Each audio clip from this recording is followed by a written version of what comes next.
So the saying goes, you never look a gift horse in the mouth, and I never really understood what that meant until later in life. But the first time I saw this mower, I certainly had my reservations about it. However, it was also a gift, and I never turned those down. But once I got this one home and in front of the cameras and lights for a closer look, I really had to wonder, what have I gotten myself into?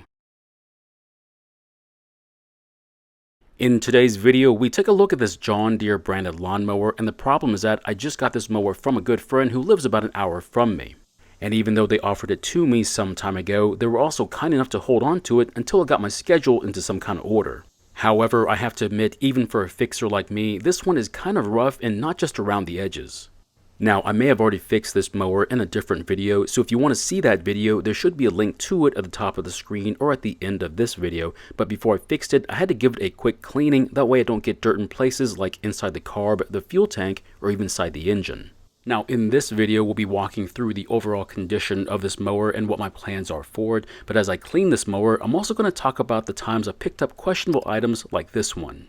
So first off, there are a few wing nuts missing on this mower, which is quite the pain to deal with. Now secondly, there's also a stray cable wound around the handlebar, which I'm still trying to figure out what it's for, since there are two cables on this part of the handlebar.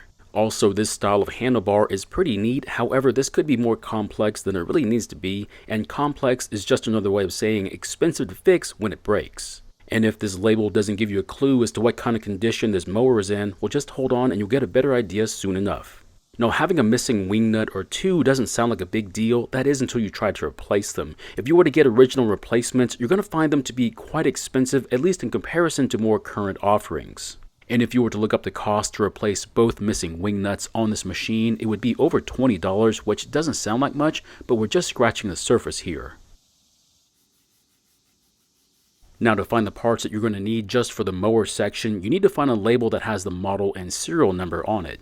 Now, once you have this information, do an online search for the parts diagram, then find the part numbers, and then do a search for the part numbers. But I'm going to spoil it for you. It's going to be expensive. Also, after checking the oil level, we find some very disturbing information. Turns out there's not any measurable oil in the engine. I shouldn't have to say this, but this is looking really bad already. And it doesn't even stop right there. It's hard not to miss the broken spark plug wire going to the cap, which really doesn't make that much sense as to how that can even happen. Also, after checking the fuel tank to see if you can at least salvage a bit of gasoline, turns out we're out of luck here as well. But it would seem that this is one of the very few machines I've ever come across to actually have one of the replaceable stabilizer capsules from Briggs. So it would seem that someone cared about this mower at some point in its lifetime. However, I also want to check to see if that care extended to the underside of the mowing deck. And what we find here is also very intriguing. Because of the lack of packed grass underneath here, it would seem that they were trying to keep the mower as clean as possible. However, because of the amount of rust on the blade and the adapter, I'm going to guess this mower was sitting outside on the ground for many years versus being left in a garage on concrete. The blade also has these short extensions on the ends, which is something I've never seen before. Unfortunately, the drive belt is missing, which we'll obviously need if we want a working self-propel. You can also tell that the drive pulley is very rusty, which is not good for the belt, so we'll have to clean the rust off where the belt rides before we install it. Just to let you know, the finish on this paint is gone. There's no shine to it whatsoever, so I don't have to be as careful with the degreaser as usual. However, I will have to try and make it look better once the water dries off, then we'll get to see just how good it can look. So as it stands, what are my initial thoughts about this mower? Unfortunately, it's not good in any way you look at it. First off, how much do you think this mower is worth working like it should on the market right now? This obviously depends on the time of year and also what part of the country you live in. Right now, this mower would be worth about $150 to $200, but it might be lower in your area. There's just one big issue though. How much time would I have to spend to get this lawnmower working like it should? $20, $40, hopefully not more. What if I told you it could take at least $70 to get this mower up and running again? That's just the price for a new OEM belt and both control cables. That's not including a carb, which if you bought an OEM part is $70. Of course, if you know me, I'm not going to buy OEM parts because money doesn't grow on trees. That, and we're also talking about used lawnmowers and not cars. Unfortunately, these wheels really aren't that dirty, and what's on there is mildew, which the cleaner is not designed to deal with. However, I do have something for it which should take care of it and make it look better.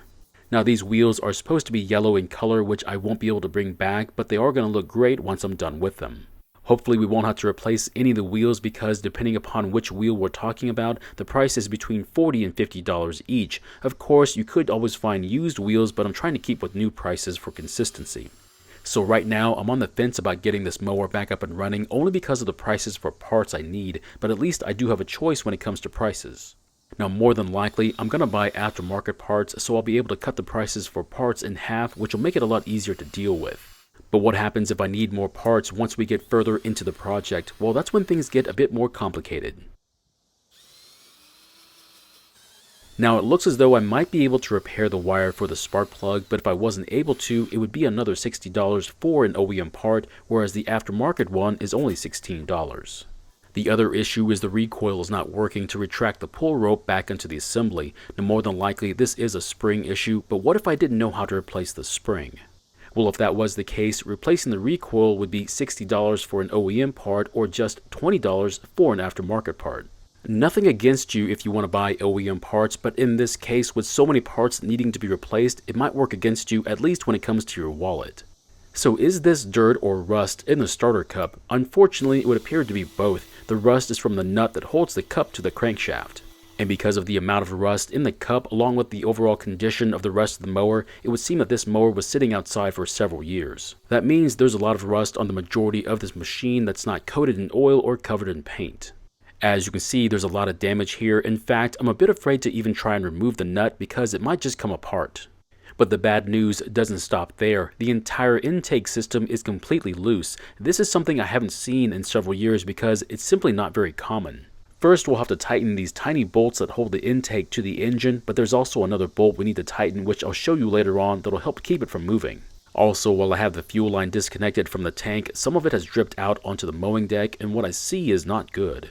And what I see is a lot of debris, and the fuel is very thick and smells nothing like gasoline, which means the carb might be in really bad condition. Now, I know that I'm always saying, if you have a carb issue, just save your time and money and just buy a new carb instead. But I do have to admit the cheap aftermarket carbs are far below the quality you'll find for an OEM part, so trying to save the original one is always recommended.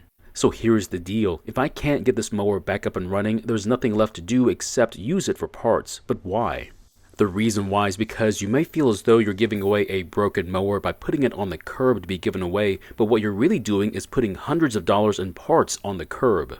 Each one of the wheels is very expensive along with the transmission. The reason I say that is because a new transmission for this mower is over $120.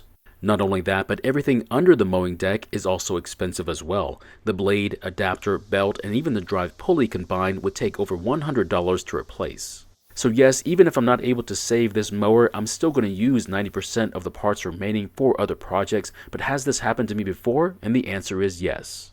If you recall, I picked up a Poland mower some time ago, and it had to be the worst mower I've picked up. It had a cracked mowing deck, and the engine was in rough shape, but I think I can still save it.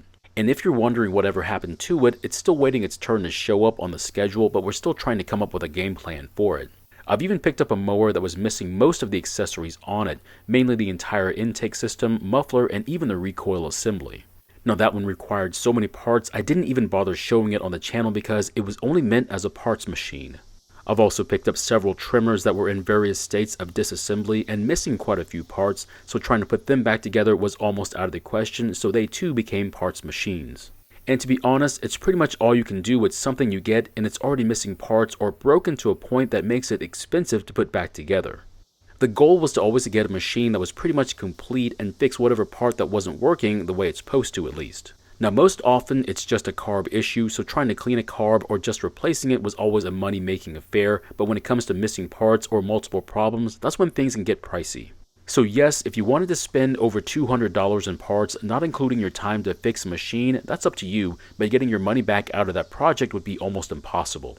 Unfortunately, I have had projects like that come through, but most of the time it was an issue of putting too much time into it and not money for parts.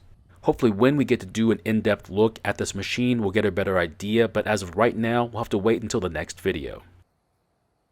So my question is, have you ever gotten a project to work on that you knew was a money pit, and if so, what was it and whatever happened to it? Thank you so much for watching. I really appreciate your time here. Please feel free to ask me any questions about this project or about your own projects, and I hope to see you in the next video.